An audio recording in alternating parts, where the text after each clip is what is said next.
To begin the session, planning for your ideal retirement, please welcome two-time Super Bowl winning quarterback, five-time NFL MVP, and member of the Pro Football Hall of Fame, Peyton Manning, in conversation with Brian Sullivan, anchor and senior national correspondent at CNBC.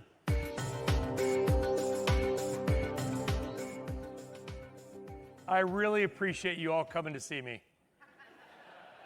Thank you. Obviously, there's a gentleman sitting next to me who, we're here to talk about retirement, but the amazing thing about Peyton, is it painting? Painting, option, both are painting. optional, yeah. Is that I think Peyton Manning is busier now in, quote, retirement. That's right. Than you were. You've got Nationwide, you've got Manning Cast, Omaha Productions, which just sold a 10% stake at a $750 million valuation. Is that right? Went to Tennessee. I can't count that high, so somewhere around there. Yeah. It's okay. Yeah, he knows exactly where the decimals are. Peyton, thank you very much for spending a little bit of time with us today, because I think the idea is like to achieve your success on your level, okay, in football, but then achieve a different success, totally different skill set in your, quote, retirement. The lessons have got, what would be one or two of the biggest lessons that you would take away? Yeah, certainly football teaches you a lot about leadership, a lot about preparation. Those are two things that I feel like I've been able to sort of transfer to this second chapter. My dad was always giving me quotes when I was a kid from a lot of leaders, and gave me a quote when I was in high school from the great Pittsburgh Steelers head coach Chuck Noll once said, "Pressure is something that you feel only when you don't know what you're doing." And that just applied to me throughout my sports career, and I think it applies to business and life. And I'm going to try to do my homework, try to prepare, try to ask questions. I wasn't a quarterback that could throw it as far as a lot of quarterbacks. If you ever saw me play, you certainly know I couldn't outrun anybody. I had a coach tell me once that I couldn't run out of sight in a week, which was nice. But I thought I could out-prepare them, and I still feel like I try to do that today. And in this second chapter for me, you know, I've tried to surround myself with people that are smarter than me in sort of some of the new things that I'm doing. So, and then leadership, obviously playing quarterback kind of naturally puts you in a leadership role, but I still feel like you have to earn the mantle of leadership. Just because you're the quarterback or the president or manager or CEO doesn't make you a leader automatically. You have to earn that. And for me, that was earning the respect of my teammates. First time I ran into the huddle when I was in college, I went in there with some big rah-rah speech and, hey, I can take us down the field right now, get us a touchdown. Big offensive lineman, about 330 pounds, says, "Hey, freshman, shut the blank up and call the blanking play." And I said, "Yes, sir." And I didn't say another word in that huddle the rest of the season. But you know, the point is you got to earn the respect of the people that you're trying to lead. And I think to lead, you got to be influential. And I think to be influential, you got to earn the trust of the people that you're trying to lead. So a lot of those quarterback leadership lessons, preparation lessons, are kind of serving me well in this second chapter. Well, you said earn, and earn I think is an interesting word, because obviously we're here, you're representing Nationwide now for 11 years. Well, that's one of the reasons we're here. We all know that. And Nationwide's company competes with a lot of other companies, and they got to earn trust. You got to earn respect. You got to earn the willingness of somebody who may not anybody in this room. Everybody here is successful and, you know, whatever. But for someone that's not, to be able to say, you know what, I trust you with my money. It's kind of the same relationship, I think. Yeah, very much so. I mean, obviously, it's all about trust. And, you know, Nationwide obviously has earned the trust of so many people. And I think that'd be my advice for anyone, obviously, kind of in the financial services division, is for your client to trust you. And you got to kind of build that trust, and you kind of want to coach them, right? You kind of want them to ask questions. I ask lots of questions, probably more since I retired from football. I'm going into my 9th year retired from football. I probably ask more questions to my financial advisor now, but I know that they have my back, and I know that they're reaching out to companies like Nationwide who have great, you know, financial services and great retirement products. And so, yeah, it's about trust, and it's about admitting, you know, that if you make a mistake, you know, I think. Look, I called a lot of audibles when I was playing football. You did? Yeah, exactly. And an audible in football is when you get up to the line of scrimmage, see how the defense is lined up, and you change the play to get out of a bad play. Sometimes you try to get to a really good play. but it looks kind of spontaneous when you call it audible. It looks like the quarterback's kind of winging it on the fly, right? Waving his arms, calling out these strange words. But every audible that we ever called, like we had practiced it. We had talked about it. We said, hey, if the defense ever does this, this is what we're going to audible to. It might be this week's game, might be next week's game, might not be to the end of the season. But this is the plan if this comes about. We weren't out there winging it, right? Winging it is not good on the football field, sure good in the financial industry. And so I guess my message would be, don't wait till something comes about and then figure it out. Have a plan for what we might do if this situation comes about, right? We talk about people living into their, to maybe 100 years old now. So that's a different type of planning. Well, let's plan now. Let's figure it out. Let's don't wait and kind of winging it, right?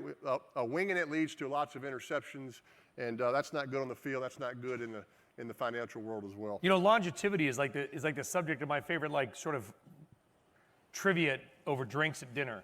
There's a guy alive in Virginia, I think I've said this last year, and I check every 2 weeks, whose grandfather was born in 1790. His father was born in, I think, 1864.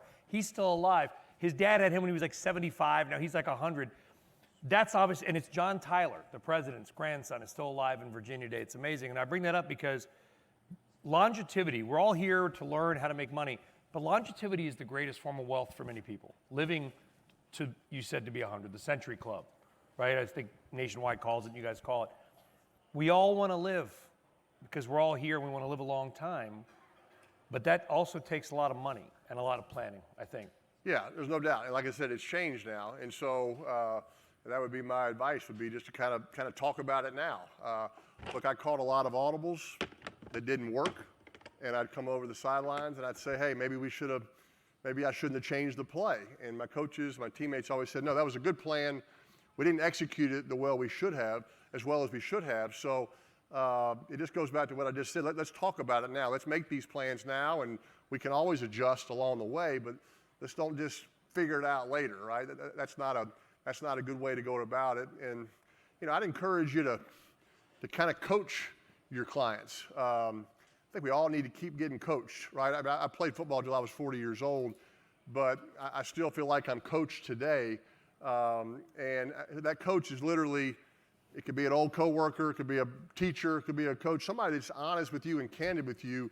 Don't ever stop going back to that person. And you should be coaching your clients. And, in football, I had a coach in college that every NFL offseason, I would go back and see him wherever he was. He coached at different schools, wherever he was. Even in my 17th year in the NFL, I would go back and see my college coach. And he would coach me. His name was David Cutcliffe. He coached me at Tennessee, coached at Ole Miss, coached at Duke. But wherever he was, he would coach me like I was a freshman in college again, working on the most basic fundamentals of how to play quarterback. How do you take a snap? How do you call the play in the huddle? And you might say, well, why would a 17-year NFL veteran need to go back and learn how to take a snap again? I think the point is the little things matter. And whenever you stop doing the little things, that's usually when your performance begins to slide. So I think we all need to keep being coached, but also y'all are the coaches out here as well, and I'd encourage you to keep doing it. Well, everybody in this room is a type A personality, right? People here at the top of their game or close to the top of their game, or more importantly, want to be at the top of their game. I got bad news for all of you in this room except for him. You're not going to win a Super Bowl. Mm-hmm. All right, but you're winning at life, and you're probably going to keep winning in certain ways. But we all think we're the shit, right? Pardon my French, but we all kind of have that view, and we're not. And you're going to make a bad audible sometimes. Is there a lesson in your life you could say, well, that has coached you yourself through? Well, look, we're all going to hit adversity, and it's kind of how you overcome that and overcome those mistakes. I played in 4 Super Bowls, and the season before we had devastating losses in playoff games we probably should have won. And it's the kind of game that could probably make or break you, right? They could blow up the whole organization and get rid of the quarterback and get rid of the coach. Instead, we kind of stuck together and said, hey, let's try to do it a little bit better next year. And the next year we overcame the hump and got to the Super Bowl. So sometimes it's how you respond to that adversity is a great test. And you don't want to go through it, but sometimes we need to go through it and kind of learn how to persevere through those tough times. Maybe some people would say, I don't know, maybe you disagree. Tell me if you do. You learn more from losing than from winning in sports. Your dad, obviously, with the Saints, went through a lot of tough seasons. Yeah. Tough seasons. Dad definitely didn't see the positive side of pro football, but his best takeaway was the relationships that he made. So he doesn't have any regrets. There's a great quote from Jimmy Connors, who once said, I hate to lose more than I like to win, right? I hate to see the happiness on their faces when they beat me, and I'd probably be more in that category. So when you must get approached all the time for somebody said, Peyton, we'd like you to represent our brand. Obviously, you've been with Nationwide 11 years, that's why we're here. Why them? Why did you pick them? Yeah, I was really honored to be chosen by Nationwide. It's going on 11 years now. It was my second to last year in the NFL, 2014 when it started. So they were an NFL sponsor, which as a player, it's always nice to work with a company that sponsors the NFL. Therefore, in a commercial, you can wear the actual Broncos jersey as opposed to the generic jersey. But I was honored they approached me, and I've just been honored it's been able to continue since I've been out of football. Have a lot of the same values. Nationwide's all about giving back to their communities. But what they've done, what I've seen firsthand, is just kind of that transition from just an insurance company to also a financial services company. Just like I'm more than Peyton Manning, I'm also Peyton Manning or you paint your right? Peyton, yeah, exactly. Sorry for the cheesy plug right there. I love the fanny pack though. By the way, you like that? And Yeah. the jorts. That's a good look. That's a Bud Light commercial. But getting back to Nationwide, it's yeah. And what they've done, if you ever watch the NFL Honors Show, it's the award show for the NFL. After they announce the Hall of Fame, after they announce the MVP, they give the Nationwide NFL Man of the Year. It's the most important award to the NFL. It is the community service person of the year, and it's the most, Nationwide's given this award this incredible platform, and the players aren't doing community service to win awards, but when they know that somebody's looking out for them and recognizing them, we have more people doing good things, and unfortunately you don't hear about them. You hear about some of the negative things, but so I've been proud to be a part of it. The commercials I enjoy doing. Like I said, right now we're talking about that they're more than just an insurance company. That jingle kind of gets in your head and it just won't leave. It's sort of taking a life on with me. That people don't speak to me more. They come up and they jingle to me. I go out to eat a lot, and the waitress will come up. What would you like to eat? I'm like, let's. Does that actually really do that? Yeah, I said let's not do that. Let's just talk like real human beings for a minute. I'll have the chicken. It kind of got into the football locker room, to tell you the truth. Football's an interesting profession. You film every game and you watch the film of the game the next day. You film every practice and you watch the film of the practice the next day. So every day you are being graded and evaluated. No different than in your world. So if you make a mistake, you have to answer for it because the camera is going to have it. So this is my last year of the Broncos. I'd thrown an interception in practice the day before, and we're watching the film. And the coach said, Peyton, this is a bad decision. It's greedy. It's undisciplined. The running back's wide open. You're forcing the ball in the double coverage.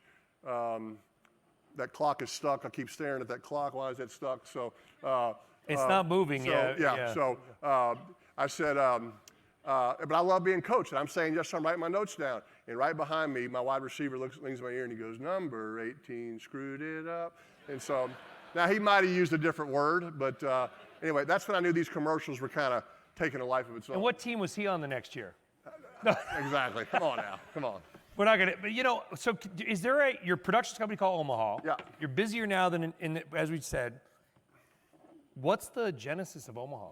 Yeah, so Omaha, the reason you can hear, Omaha was the word we called after we called an audible. The reason you can hear what's being said on an NFL field now is about 12 years ago, about the year I got to Denver, the NFL turned the microphones up on the sideline.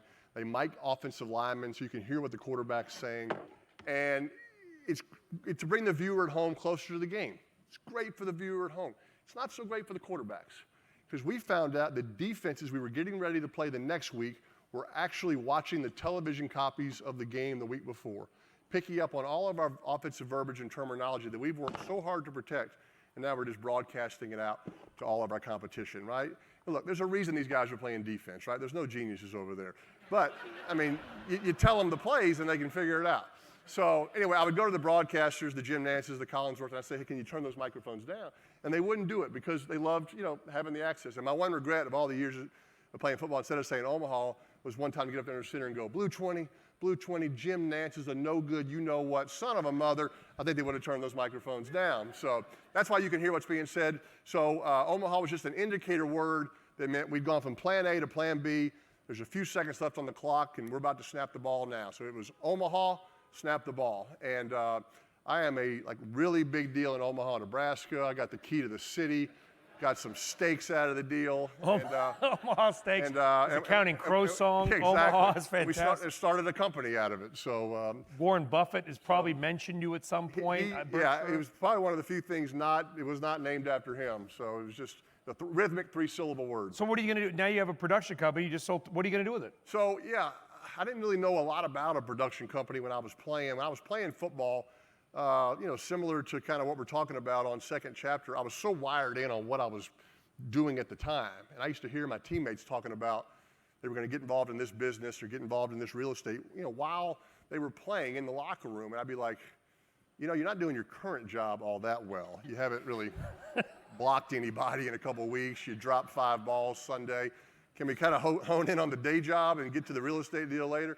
So I was wired that way. And so when I retire, then the best advice I got was figure out what you don't want to do. I knew I didn't want to go into coaching and maybe not traditional broadcasting. So if you can eliminate those things, that can sometimes give you a better answer. And then, so the pandemic hits, a lot of things being done remotely, including some broadcasting. And so Eli, I kind of reached out to ESPN. I said, hey, I saw some guys broadcasting from their house. I could do that. I could get Eli. He's unemployed, and we could kind of do this thing together. And Eli thought they were joking. He's like, wait a minute, you want to pay me to watch football from my house in New Jersey with my brother? He's like, I know I went to Ole Miss. I'm not that smart, but that sounds like a pretty good idea. And so that's how it got started. So we do that, but Omaha, we started the production company at the same time, and Omaha produces the show. And so what I like about Omaha is that we still produce shows that I'm in. We produce a lot of shows that I'm not in. I've never been a part of anything where I didn't sort of have to be the quarterback. I can sort of be the offensive coordinator. Is that hard? But I like it. I mean, I do a show for ESPN called Peyton's Places. It's kind of a history of the NFL. I like doing it. But we also produce a show called Sue's Places. It's Sue Bird's. It's the history of college basketball. And I love giving Sue Bird her platform to tell the story of her sport, and I can be the offensive coordinator on the sidelines. So we try to produce positive, unifying content that kind of brings people together. And we have and I think there's a real need for that kind of content. And the Monday night show that we do, it's on ESPN2. We have like 12 viewers, if you want to watch. But we try to celebrate the positive aspects of the game. And we have guests on that the number one criteria is they have to love football. And I love talking to people who love football as much as I do. And we've had President Obama on, big Bears fan. Condoleezza Rice, Broncos fan, can break down a cover 2 defense as well as me. Snoop Dogg has been a youth football coach for years out in California. Has had a huge impact on a number of young men. 3 different backgrounds, but we can all kind of unify and watch a game together. Now, I will say these guests are on via Zoom, so we can see them in between commercials. There is a little more smoke coming out of Snoop's Zoom than there is Condoleezza's, but we all love football, right? And as the interview goes on, it gets funnier and funnier. It's kind of amazing. No, but I mean, listen, you joke about 12 viewers. Okay, I'm in TV. He's got a lot more than 12 viewers of the Manning cast. Are you shocked at how successful it's been? Well, at least what we're told, at least what the NFL is telling us, it's not necessarily how many people are watching, it's who's watching. There's different people watching our show that maybe would normally be watching an NFL game, and the NFL likes broadening their viewership, and so we're glad to do that and kind of give people another way to watch it. It's an alternate broadcast, and I get to work with Eli, and like I said, I don't have to travel. I get to do it from my neighbor's garage in Denver and coach my kids' youth sports on the weekends and still sort of defend the game that I love on Mondays. Okay, how are you I'm a proud father of a D1 recruited female athlete. I was a terrible sports dad. My daughter's a better athlete than I'll ever be. How are you as a sports dad? Well, a lot of parents were afraid to let their kids play on my team because I did this spoof skit for Saturday Night Live years ago where I was pegging these kids at the head. Yeah, hard, but I didn't want to bring that up. None of the parents wanted to let them play on my team, and I was like, it was a spoof skit for the United Way. The ball was a Nerf football. The Nerf was cut out. It weighed nothing. but they put those sound effects where it looks like you were just knocking these kids out. And Andy Samberg wrote it. He's like, you're a charitable guy. That's why it's going to be funny. And so anyway, I finally said, you know, I'm not sure I can do this. And we were about to cancel it, really, and one of the parents the kids' parents were out there the whole time watching. Talk about awkward. And we were about to cancel it, and one of the parents of the kids ran out on the set and told the director, I want him to hit my kid in the face. And I said, I will knock your kid out. So that's going to be the title of our next segment. I want to hit your kid in the face. Catchy. We got 2 minutes to go. We're going to wrap it up here. Listen, obviously, retirement, we talk funny, serious, whatever, but longevity is no joke. The Century Club living a long time. We all want to live a long time. I would imagine, even like Pop Warner football, it's never too early to start planning and thinking. Yeah, look, absolutely. I mean, like I said, preparation is always something that I believed in. I think we're all trying to get an edge out there, you know, somehow on our competition. I think preparation is a great way to get your edge. And like I said, I've just seen it firsthand from what Nationwide's been able to do, just the strength and stability, how I've been to a lot of events like this on behalf of Nationwide, which is why I'm here today. And, you know, I leave every time going, they are thinking about protecting and planning for the future of their different customers and clients. And I like that. That's all I want, is that somebody's thinking about what I'm doing and my planning going forward. So it serves you well. And like I said, what Nationwide's also done as far as giving back, right? They're very philanthropic. I think that's an important part of our life's balance, right? That we're all trying to work and keep gaining, but also let's be sure we're giving back to our communities. And Nationwide does that through the Nationwide Children's Hospital. So, and like I said, what they do for this Nationwide Man of the Year. So it's been a real fun connection for me. And we filmed a few more commercials, so there's more coming out this fall. So I'm just going to warn you, there'll be some more.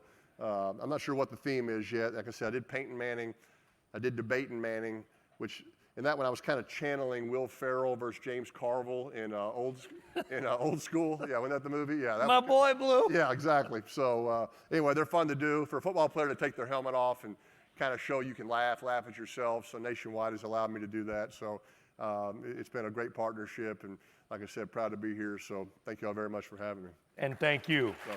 Peyton, Debating, Painting, Manning.